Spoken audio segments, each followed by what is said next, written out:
Саламатсыздар ма, құрметті менің көрермендерім. Менің сайтыма қош келдіңіздер. Эльмира Өмірбек, Түркиядан.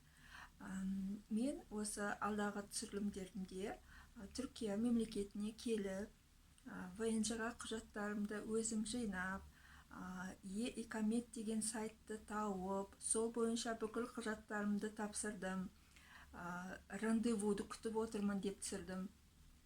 Кейін рандевум күнім белгілі болды. Сол күні бүкіл құжаттарымды жинап, göç идаресі, миграционная служба Анкара қаласында, сол жерге барып құжаттарымның бәрін тапсырдым деп сіздерге айтып бөліскен болатынмын. Сол жаңағы сайтта бұл жаңағы ВНЖ-ны дәлелдейтін құжат икамет деп аталады екен. Сол икаметті 5 күннен 90 күнге дейін аралықта дайын болатынын көрсетіп қойған. Сол үшін мен икаметті сол бір 10 шақты күн, мүмкін бір айдың ішінде келетін болар деп отырғанмын. Сөйтсем, 22-ші наурыз күні тапсырған göçтегі құжаттарымды қарап болмаған болар деп ешқандай алаңсыз жүрген едім. Бүгін таңертең есікке қоңырау шалып, сіздің икаметіңіз дайын, міне деп конвертте почта қызметшісі алып кеп берді. Міне конверті. Мен өзім таңғалып отырмын.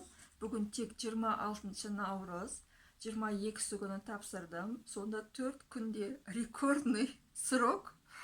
Себебі ондай күнде алған адамдарды мен әлі естіген жоқпын. Себебі жаңағы чаттарда, сайттарда қарағанда 2 аптада, 3 аптада келіп қалады деген болатын.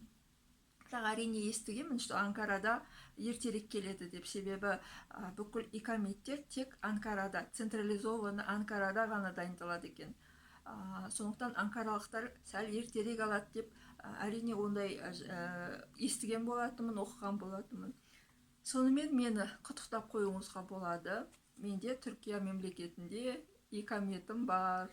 Енді әрі қарай біраз жұмыстарым бар. Сол жұмыстардың себебінен осы Түркияға келген болатынмын. Сондықтан жұмыстарым тезірек бітетін шығар деп ойлап отырмын. Осы қуанышты хабарыммен бөлісуді шештім. Көңіл қойып тыңдағандарыңызға рахмет.